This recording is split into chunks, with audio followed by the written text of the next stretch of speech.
Our next guest needs no introduction. He's been here before. I'm sure he'll be back many times again. He is the one and only Don Long. Hey, Dave. How's it going?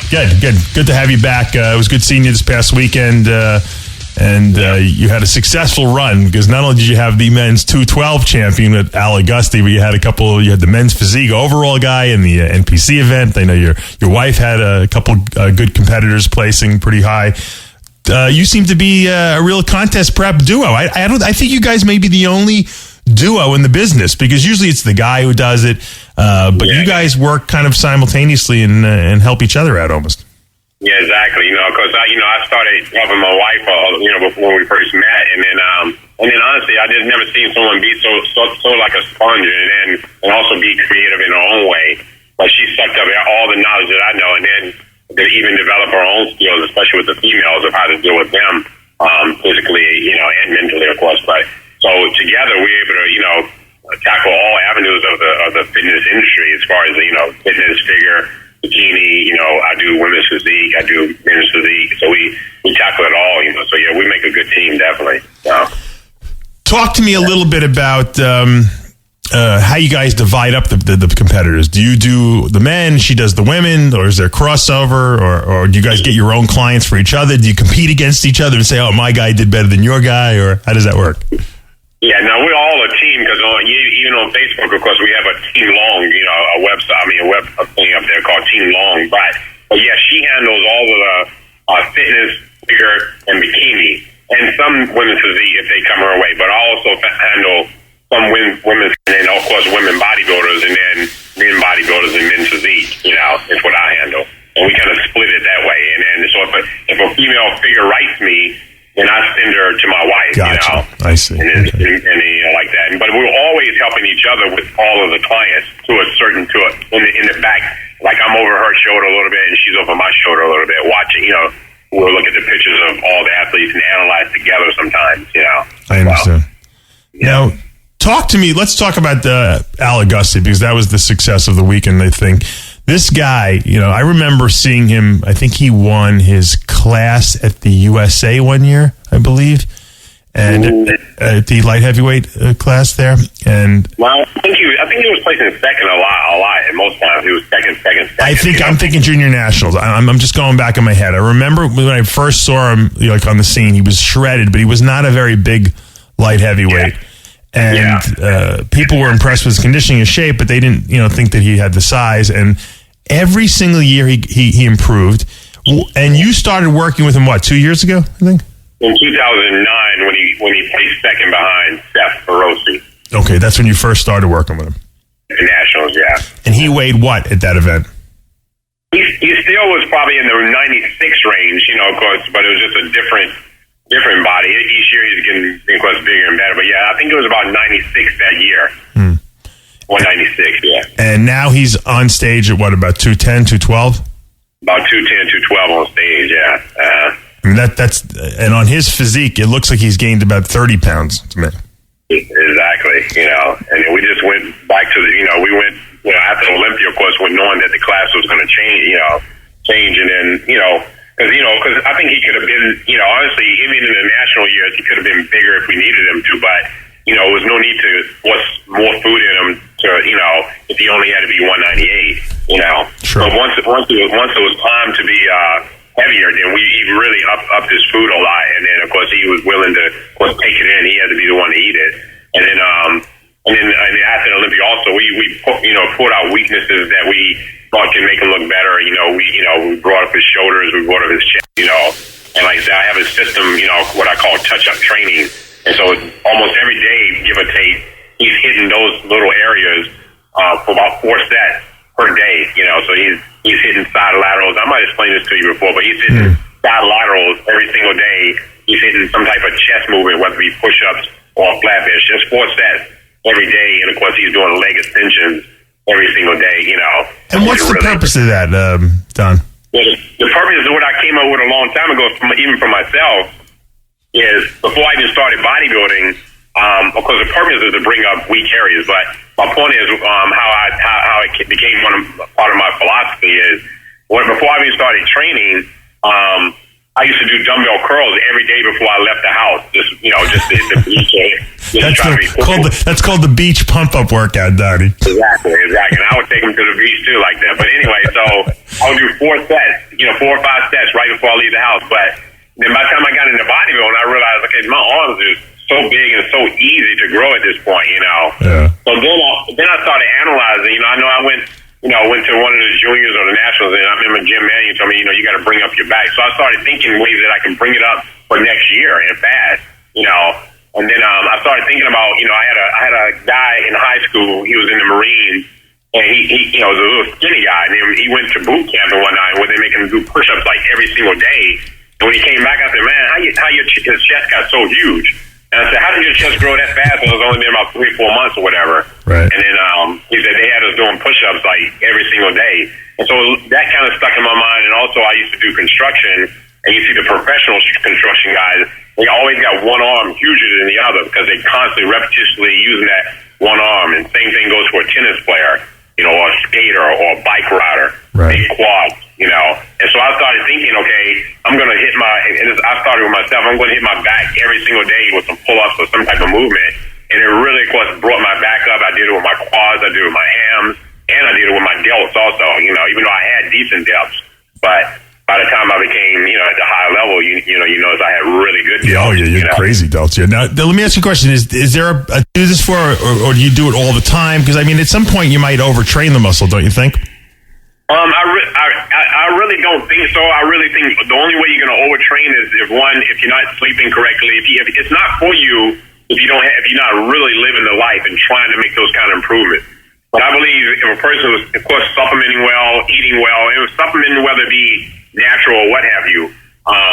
But supplementing well, resting well, and fluiding yourself well, I don't think you overtrain by simply touching that muscle. Just 4 sets. Gotcha. On a regular basis, And then granted, like I say, you have to be getting rest, and then like I say, if you're eating good, the muscles are going to recuperate fast anyway, So through my experience with so many people I've helped with this, and my wife does the same thing with her girls, and that's why you'll see, the girl she had win the contest in the Class A, she was a bikini girl last year, right at the Junior Nationals, she was a bikini girl, right? And then if you pull her pictures up, you'll see the difference of what touch-up training did for her shoulders and her back and all over, I think that it's something I always say that whenever people ask me about different training systems out there, usually they ask me with the idea they want me to badmouth like someone else's training system. That they try to give me the setup question because they know that I'm very opinionated, and I never put down training different systems because I believe that the body likes to respond to different things, and it's good to shock it up and change it up because if you always do the same thing, you always get the same results. Sometimes. Yeah, and then a lot of times, and so when I say do it the whole entire year, no, not really. What happens is a lot of people I help, they'll spend part of the year, say, or 3 or 4 months training one week area, and then they'll spend another 3 training another week area. So they will be mixing back and forth, but you can't. And then I definitely never have them do it during contest time when those and of course the stress is even more. So that's when you actually stop it. Right. That's I wanted to bring that up, and that's the next subject I want to talk about because as I guess you could say fluff-like as the touch-up training system may sound, you're a big believer in the basic heavy movements. We talked about this a little earlier. And I was trying to do like a retrospective of what the difference between the guys in the 90s from the guys for today are. And I don't want to sound like an old dude or anything like that, or like, the old-time bodybuilders are better, because I'm not into that. But I do believe that something is different now, because I think the guys have the diet down pretty well this era better. We know more about nutrition. We have better supplements, better protein powders. There's better guys are using better, super supplements, gear wise. And so but yet I noticed that a lot of guys can't grow muscle. I mean, they go year after year, they put 1-2 pounds on. Back in our day, I remember you gained like 20, 30 pounds one year. I was gaining 15 to 20 pounds a year, for 3 or 4 or 5 years in a row. And I can't understand why these guys don't get bigger. And the only difference that I have seen, and you, I think, can validate, so I'm going to let you talk to this subject, but is that these guys don't train hard anymore. Yeah, they don't train hard, and I get a lot of guys, and a lot of my guys, when I do get them, they end up training hard, but sometimes when they come to me, they've been missing the boat. They didn't realize that you can actually train this hard, and I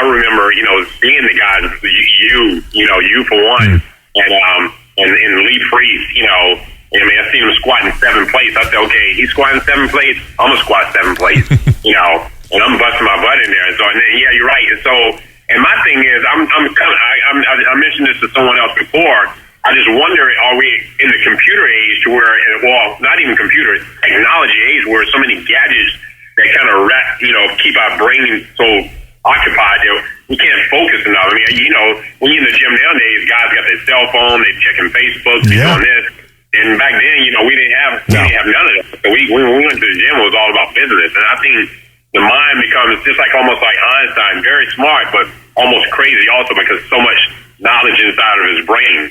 And I wonder if these guys have too much in their brain at this point. They got so many trainings, this and that, and so many 100 reps of this and 100. You got to go into the gym and squat heavy weight for low reps. That's how you grow muscle. I mean, and the bottom line is you're not going to get big legs unless you get under a squat bar and you put 400 or 500 pounds on your back. And I don't see guys doing that anymore. I see them on Smith machines and in power squat machines, and they're rational. Oh, my back, my knee. I haven't heard so many complaints from 20-year-old guys in my entire life. It's unbelievable.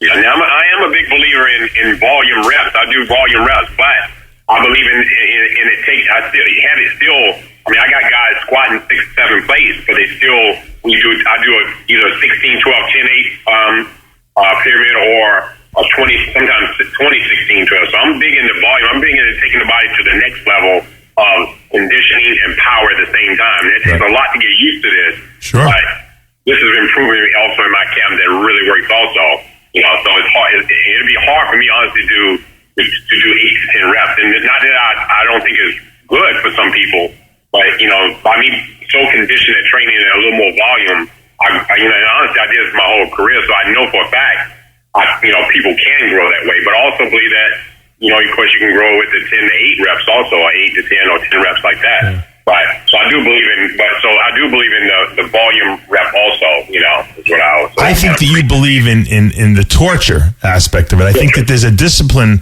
part of this training that I don't necessarily know if you're growing more from doing that much volume, but I think it's the discipline of staying in the gym and pushing your body past the pain barrier that actually is what builds the muscle. I think that's what I believe is the case. Exactly. And I think there's different ways of doing it. Exactly. Yeah. So when you take on a client, do you actually watch them train, or just or get an idea of how they're training? Because I've seen this as a problem with a lot of my clients as well. Yeah, so I actually send them a training program. It's almost like scratch what you were doing because and that don't mean they can't choose their different exercise or flip something out.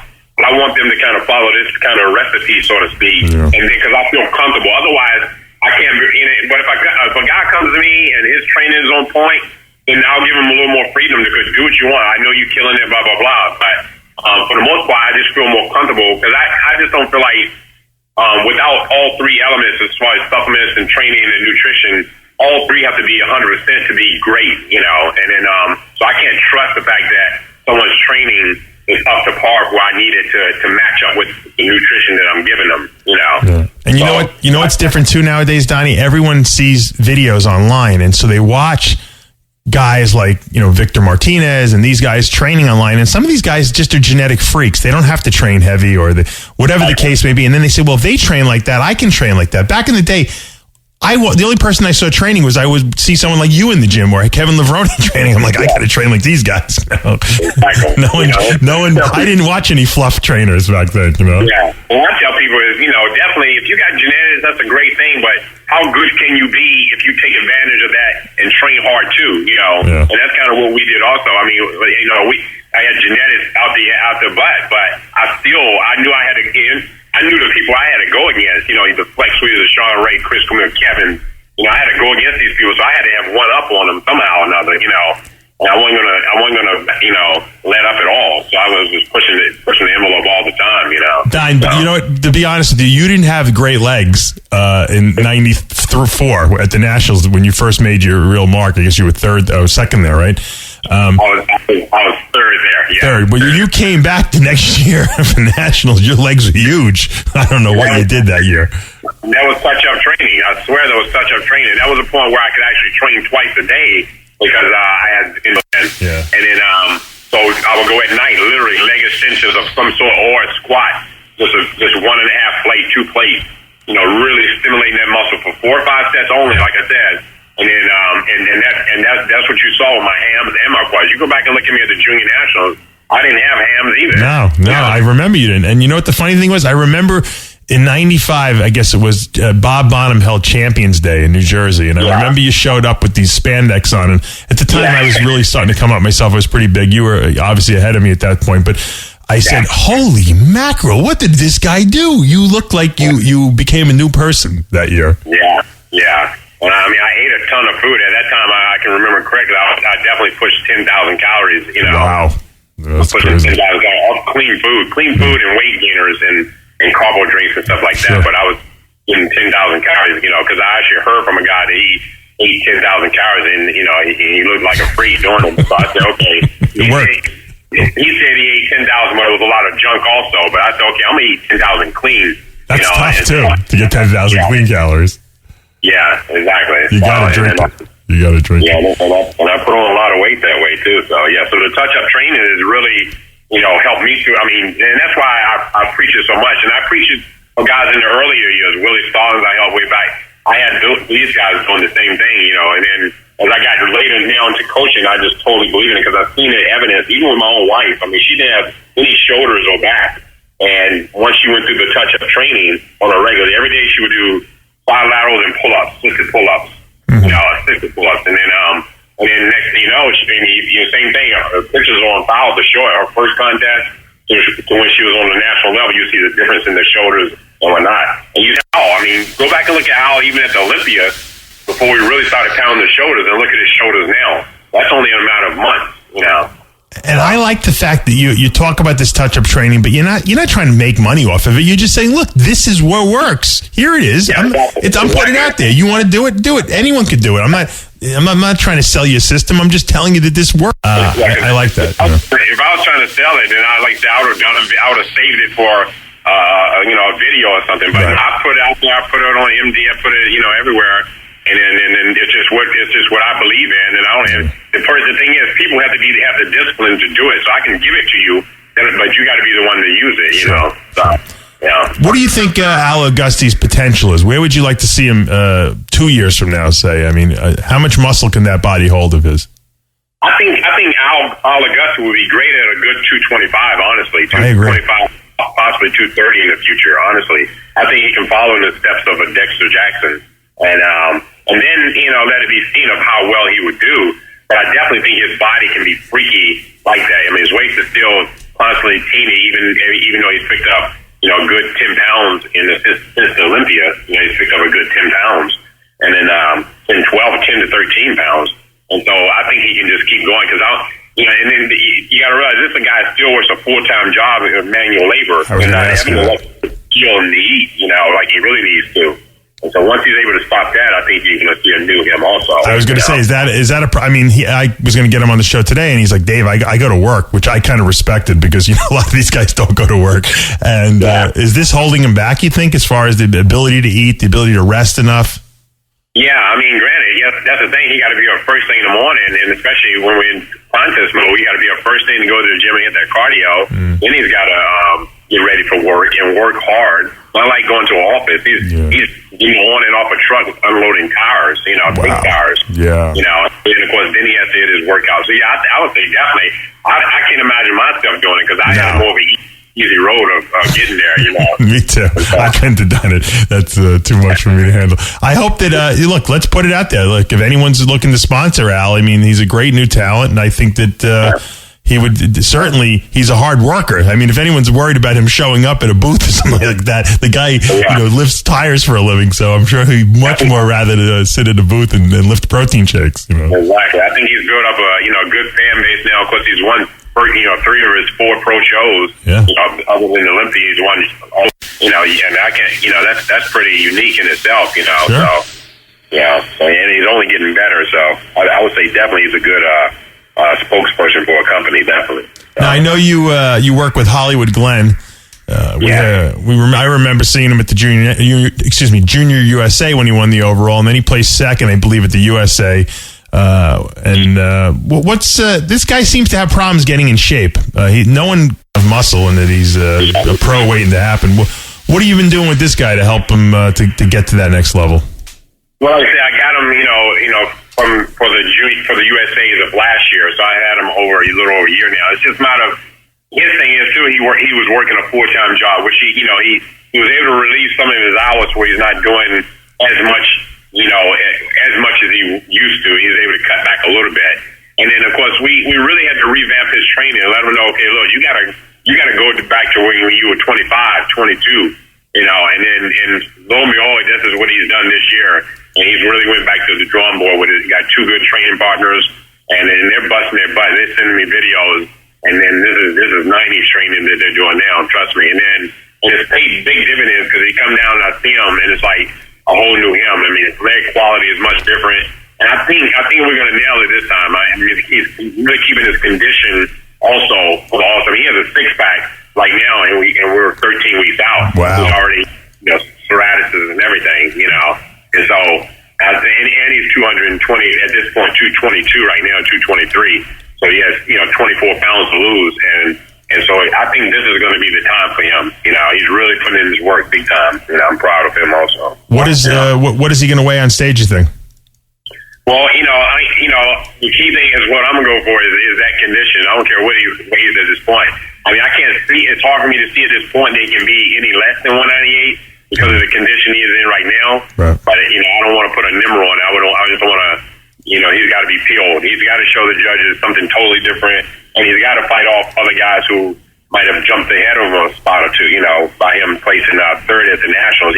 He placed second at the USA's this year, behind Tamer. But, so, he'll be the next in line up. But you got a couple, you have 2 people that beat, it'll be one's gone, 2 people that, you never know who's going to pop up. He's got to be his best, is what you're saying, basically. Exactly. So we're going to make sure he's his best. He's hungry. He wants it this time. He's a new person this year. Put it that way. Well, sounds great. Everything's going good for you, Donnie. You got some good clients. They're doing well. You and your a little super team there. How's the new kidney doing? Everything working well? Yeah, everything is going good. I haven't had any episodes at all. It's just been perfect. I had barely even caught a cold since I've had it. So they said she had strong kidneys. She had gigantic kidneys. So it was a perfect match in more ways than one. Yeah, exactly. What's the odds of you meeting the girl of your dreams? You get married. You guys actually get along. You two. I see you two that you guys are in love, and then she happens to be a perfect match for the kidney that you happen to just need. Yeah, I know. And like I said, before I was just going to get on a list at first, and then the doctors told me it would only be a 3% chance that anyone would match. So it's going to take a good 5 years or so before you find one. Wow. And then she decided to get tested, and then she didn't even know a blood type at first, and she checked her blood type and saw that she was O positive like I was. Right. And then and that was funny. That was just unique in itself. And then because O positive is a rare blood type in itself. I didn't know that. Yeah, it's rare. And then they can donate to anyone, but they can only receive from O. Right. They can only receive from O. So that makes your chances even less, though, because I couldn't receive from a B where I can give to any blood type. But anyway, so then the other part you have to match on antibodies levels, and that's a really tough part. And so that's what they say, because I had a transplant before and some blood transfusions, it really lessens my chance of receiving someone that would match. And then as soon as she did the test, she matched perfectly on all levels. I mean, it was amazing. Couldn't even believe it. Talk about people attracting for the right reason. Holy mackerel. She's definitely my angel. She's yeah. That's a great story, man. You got to write a book one day, Donnie. That's people won't believe it. That's like a story like you don't even believe. It's like you're watching the movies, you're like, oh, that really made me feel good, but it never really happens in real life. Yeah. Yeah, when we do tell people the story, it definitely seems to make people feel good. So, we tell the story a lot. How long did you go with the nightly dialysis you were doing? I remember at one point you just said, screw it, I'm not going to worry about the kidney transplant. I'm just going to do dialysis every night in my house. Yeah, I did that for a while. So when I lost the kidney that I did receive before in the end of 2003, basically 2004, ever since then, up until 2010, it's been when I got the transplant a year, the end of 2010. Then from that point, so 6 or 7 years, I was on the night treatment. time. I remember you did that for a very long time. Yeah, and that did me really well. It was, kept my body real strong and healthy, but it was definitely still, a lot of work, especially for my wife, Sure. She had to do a lot to get me ready for it and stuff like that. There's so much work, she decided to give you her kidney instead. She said, go to sleep and that's why I have to wake up in the middle of the night. Sometimes I'm off and stuff like that. It's almost like having a baby. I'm so happy to hear that you get that kidney and everything's doing well, because you're one of the good guys in our industry. And appreciate it. look, you also show these people that when people complain to you about they can't handle a diet, and you tell them what you went through, or they know what you went through, that no one's going to complain to you that they can't do it. Exactly. Plus, I competed while I was on dialysis. That's true. You did. A couple times. I went through the whole process, even with everything I had to go through. So, definitely. That's why I'm definitely a tough coach. If anybody wants to know, and my people will tell you, I'm a tough coach. But I try to get results. I try to get results, and I love what I do. I love helping people because I love the sport so much, and then to see someone else reach their dreams, it just makes me feel great. So I'm in it just as much as when I was on the stage or any other clients who were helping, I'm up out of my seat, I'm going crazy, I'm yelling like crazy. So, I hear you. Yeah, you're like me, you scream, so. Yeah, exactly. Well, congratulations on Al, and keep us up to date, and thanks for giving us that little touch-up training tip, because I think that a lot of guys might be able to use that and get some good results from it. And keep contributing, Don, because you're like I said, you're one of the good guys in the sport, and we're going to keep the sport alive. Exactly. Okay, I appreciate it. Definitely. Thank you. Oh, we had a great show. Don Long back on the fray, so to speak, now as a contest guru and helping his athletes with his wife. Great story, a real good feel-good story for Don Long. Gets the kidney from his wife, and he's doing well. He's making money, and stuff is looking up. At one point in Don's life, things were not going as well, and I felt bad for him. He's, like I said, one of the good guys in our sport, and you want to see guys like him succeed. So his passion for the sport obviously supersedes everything, and you can see that he really wants to give back. If you want to work with Don, feel free to contact him. I know he's very responsive in terms of emails and his Facebook page. So once again, thanks for him for stopping by. And next week, we got a lot of contests coming up. And I forgot to mention, this week we covered 8 shows. So make sure you check out all the coverage on rxmuscle.com on the contest gallery. You'll see all the shows we put up, not only Orlando and the Mr. Europe show, but we had shows all over the country, and you guys, it's so many of them that I can't even mention them all. So check them out on the site. We have interviews coming up as we speak. And next week is the NPC Pittsburgh and the Jay Cutler Classic, as well as a number of other shows as well. We're in the midst of the contest season here at rxmuscle.com, and we will have all up-to-the-minute coverage as always. So, guys, we will see you next week. Remember, with Heavy Muscle Radio, the truth hurts. Heavy Muscle Radio is a presentation of rxmuscle.com. The truth in bodybuilding. Tune in next week at the same time for another round with Dave Palumbo only on Heavy Muscle Radio.